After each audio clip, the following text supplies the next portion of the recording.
the human resource as a whole. We have moved, we were forced to move from manual intervention, Excels and Google Sheet to technology. And that has been the crux of invention of our product as well at Better Place.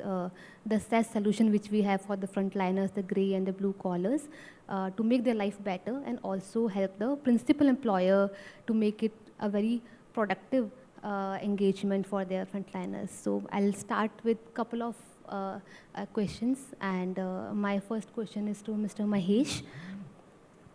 So, Mahesh, what do you think that, what are the traditional challenges we are faced by the companies in managing their frontline workforces, and how are we solving it via technology or any other aspect?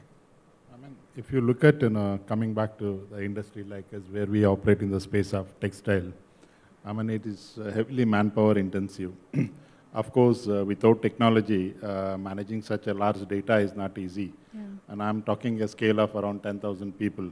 So when I speak about 10,000 people, consist of various geography. Basically, they are coming from top Jammu Kashmir to Kanyakumari. Yeah. So we have a variety, diversity mix. Correct. And also man, woman. It's a combination of it. I mean, if you talk about it's a 70-30. So it is a woman-dominated place, and then only 30% are men. Sure. So of course, technology is far most important. When it comes to HR technology, we operate with success factor. Sure. So most of data has been managed through success factor. And we do get a lot of dashboards through success factor.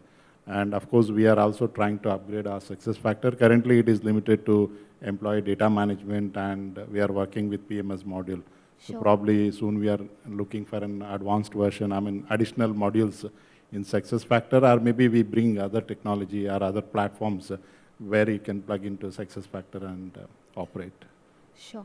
Thank you. I completely agree with you. Maybe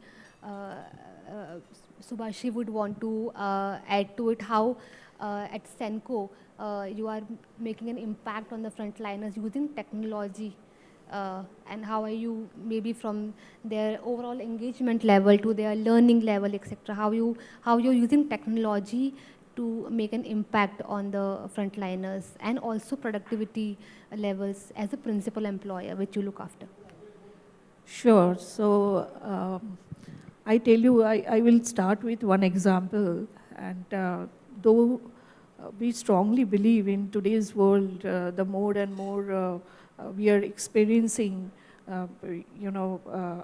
the people connect and the gaps in people connect. We do understand the importance of technology.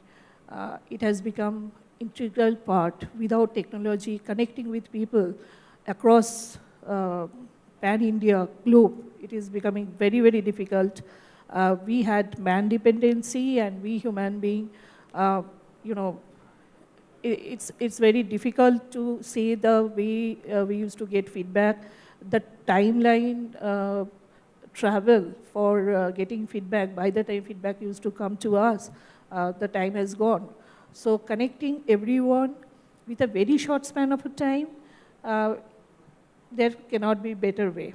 So one example, what I was talking about, when pandemic hit the situation, and we being gold and diamond industry, remember it's not an essential service. So our business was completely shut that time. We kept all our stores closed that time. But Senco believes in one thing, that we will not do any kind of pay cut, leave cut, no manpower cut down, no salary deferment, but we also have to manage our business. So overnight, we have shifted from offline selling or retail showroom selling to digital selling. And we started connecting with our customers through over call, over video call, over through CFI we had taken that time, through CRM, and digitally the entire showroom has been converted into a digital platform, taken video of our product, given all the pitches through that, started connecting with the customer, and trust me that we have achieved our target in pandemic years as well. And commendable that so is. that could happen only because of technology. Now coming to the, in terms of our people, understanding their psyche, their sentiments, where do they stand in terms of company's mission and their achievement, the gap analysis. So starting from, even the pre-interview phase, it is started from robotic interview, which we have introduced. And then their KRA and KPI has been mapped such a way that everybody can see that what is organization's expectation and where do I stand and why. If I'm excellent, then why I'm excellent. If I'm poor, then why I'm poor, and where exactly the gap and I have to work on which all areas.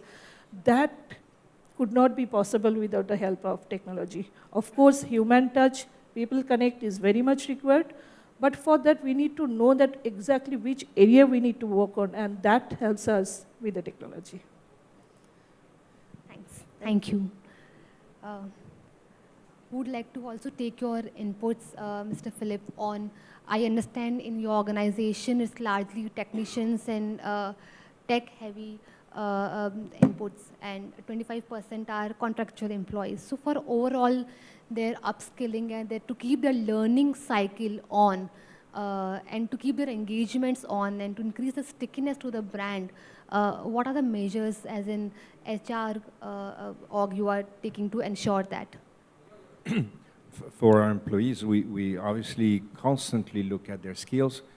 We are a tech service company, so what we sell is our skills, basically. We sell, what comes from the brain. So it's very important to keep everybody up to date. So when it comes to our employees, we have a regular skills assessment. We constantly look at what we need in terms of capabilities, what we need in terms of skills, and at least once or twice a year, we assess where our teams are and put in place the technical training, because it's mostly technical training that we put in place. When it comes to our contracted workforce, we expect our partners to do the same. So what we expect from them is to give us qualified, skilled workforce to our requirements. So we're very specific on the requirements. They have to basically be able to do as well as our own workforce, or when we give them specific areas, that we are not able or willing to do, they need obviously to be up to speed. So the big job in terms of assessing the capabilities and the skills of the workforce that are with us, that's the first thing. Second thing is we expect this workforce to stay with us as long and as much as we need. Because again, we cannot afford, in a highly technical environment, to have a big churn of people, because otherwise it's highly inefficient. So again, delivery of high quality people, keeping them up to upskilled, and staying with us as long as needed. That's the. Sure. Thank you. Mr. Mahesh, in your manufacturing setup, to keep your people engaged, what are special measures which you are taking to enhance their learning and upskilling and reskilling, also to make them unable to upgrade themselves in the scheme of things? Thank you. It's a good question. Textile can only survive when there is a skill, and it is basically, I told you, manpower intensive, and we are into from cotton to finished product. So each got uniqueness in terms of skill requirement. When you come to spinning, spinners. When you come to weaving, so weavers. When you come to process, printing, so bleaching, dyeing, and finishing. And when it comes to final product, it's basically made-ups, we call it. Various skills. Roughly, if I talk about, we operate with more than 100 skills. Coming to, in our organization, we have a learning academy. We have 5 satellite training centers. So each satellite training center is connected to learning academy. And roughly, we can train around 500 people a month. So, so it is a learning, training is a continuous process which happens every month. Most time what happens, we train people and leave it to society as a part of CSR. So if there is a vacancy, we observe. If there is no vacancy, we give them a certificate. So using that certificate, they can go and get job outside as well. And during training, we absolutely follow compliance in terms of paying them ESI, PF, and then minimum wages. So all this been 100% compliant, and including we cover them under insurance as well. So training typically varies from 2 weeks to 180 days, depending on a skill. During this entire training period, we will be giving them full salary. After training period, it depends on number of vacancies available. If available, we observe. And predominantly our recruitment happens, we focus into female, basically our mission is to convert our entire business into 80-20. So we want to go for a 80% women and 20% male. So in this drive, when I joined in 2019, we were at a 36%. Today we have touched around 60-40. That is, I think, commendable. 80% women and 20% men. Yes. It requires a round of applause for that.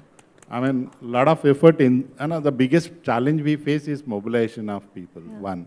And the second challenge, retention as second biggest challenge. Third one is engagement of these people, and well said, you. And moreover, our operation is slightly unique. We have around 10,000 people. Out of 10,000, 7,000 people, we give them free accommodation, food, transport. So company spends roughly around 5,000 rupees per person for this entire facility. Plus we pay them better. So the reason is to retain female employees. So to to achieve this mission 80-20, so company is spending huge amount in terms of upskilling, reskilling. When you talk about skilling, we get a freshers, we train them, depending on their skill from 2 weeks to 180 days.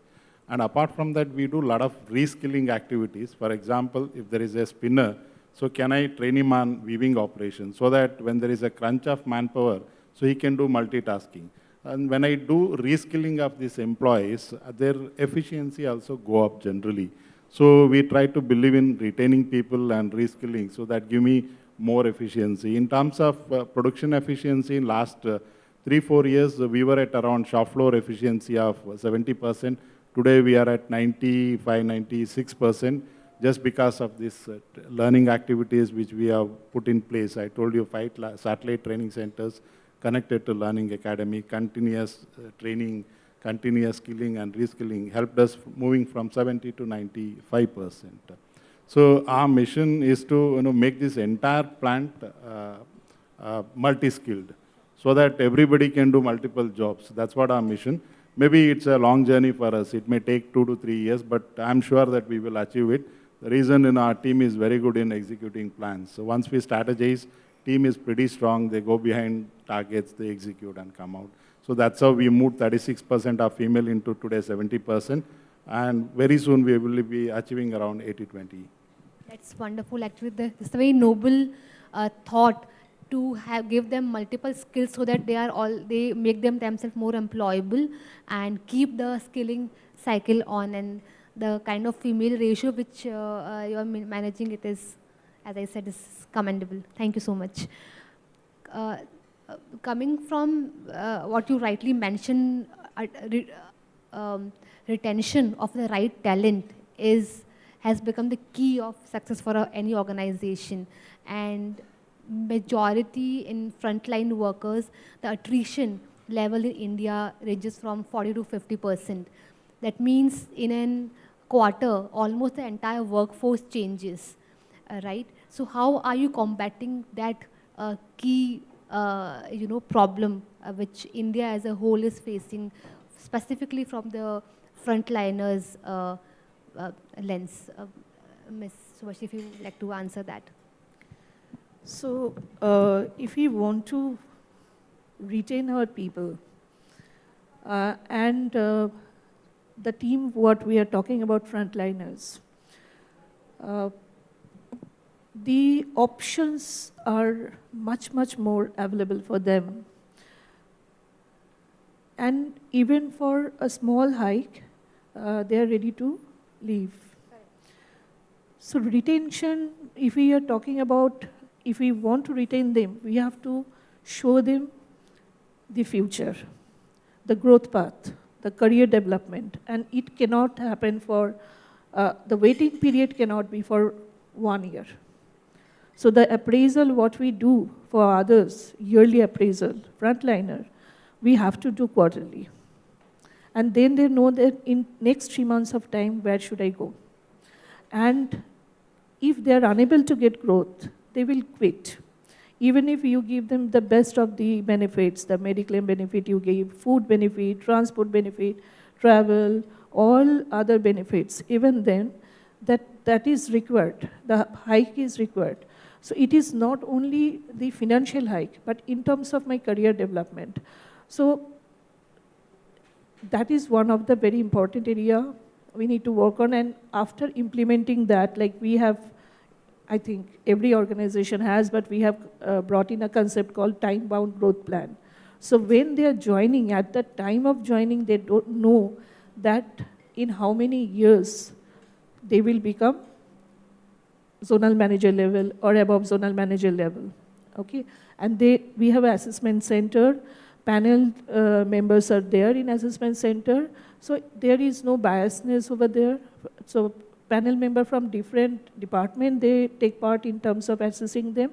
And we have a very strong training and development team as well, and training and development also happens through an evaluation process. So we check that where they are doing wrong, where they are going wrong, so that they don't slip in terms of at the time of assessment. If we are able to give them growth, empowerment, more responsibility, there is no reason they won't leave. And that way, we have brought down our attrition rate. Though we are gem and jewelry industry, their 15% attrition itself is also a very big attrition, because you won't get much expert in that field in terms of retail sales. Organized jewelers are very limited. So there is no readily available resources. So we have to retain our people. So from 15%, we brought down to 6% by bringing this growth plan for them, and we have given them opportunities. So we have created managers from frontliners, and that helped us to retain our people. I think it's a commendable job that you are doing as an organization. Bringing down the attrition percentage is the key concern which we are solving as a industry, and if you have attained some success there, I think it is commendable. Thank you so much. My follow-on question, and maybe the last one, in the interest of time, is how are you managing the compliances and audit in the entire process of running their payroll, their attendance, their managing their leaves, etc.? Do you have third-party partners who are managing compliances, or how are you ensuring that the compliance and the subsequent audit is in place? Because it's quite an unstructured, scattered area. And how are you ensuring that?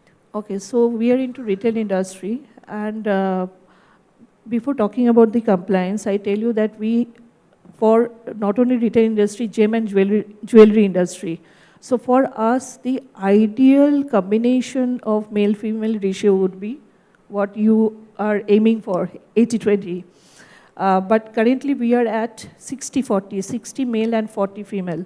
The reason behind that, we have to maintain compliance. And after 7, we cannot make our girls work at stores. We have to have male team members.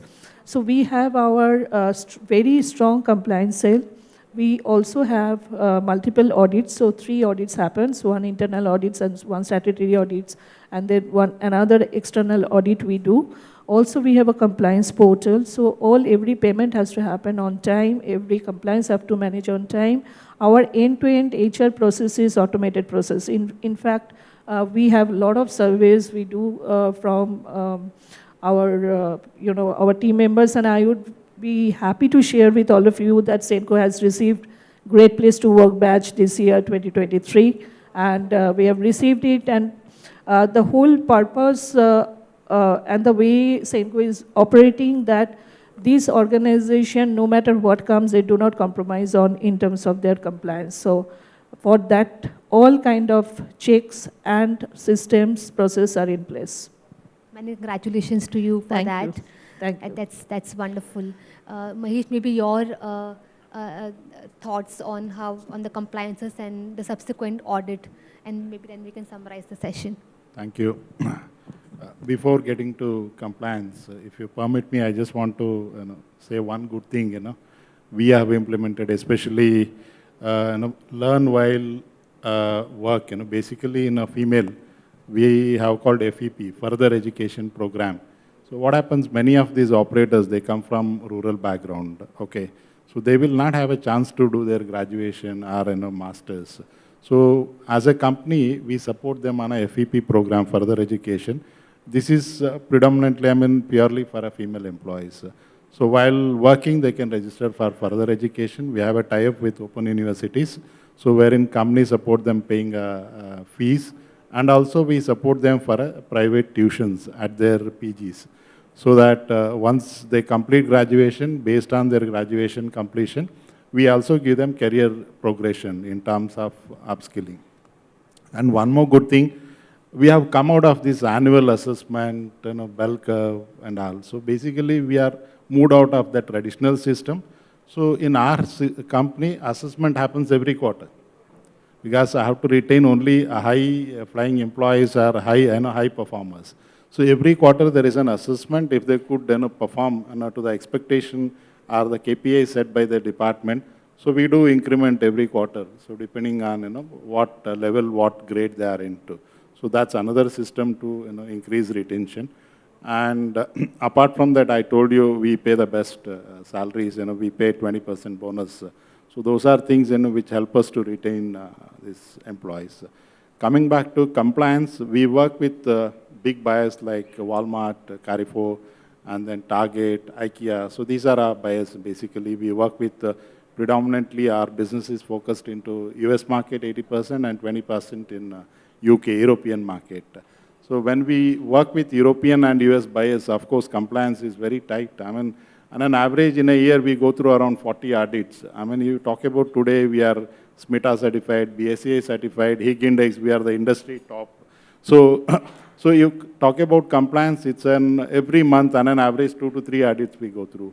And if there is any lapses in audits, we lose our business. So we are very conscious on compliance, and of course we do work with contract and on-roll employees both. And if I talk, 70-80% of people are on-roll and 20% only in contract. So we do believe in having people on payroll, our own payroll, because if you look at today, the difference, pay benefits or any benefits, there is no difference between contract as well as regular. Because of some strategic reason, we kept certain people in a contract role. Otherwise, we do believe having people on company payroll. So compliance, I told you, this is what, and 100% complied, and we don't default any compliance related aspect. Thank you so much. It was a wonderful session, very informative and very intuitive. We can go on for another 1 hour, but in the interest of time, and there are other panelists who are waiting in the line. Thank you so much for your time. It was really worthwhile. Thank you so much.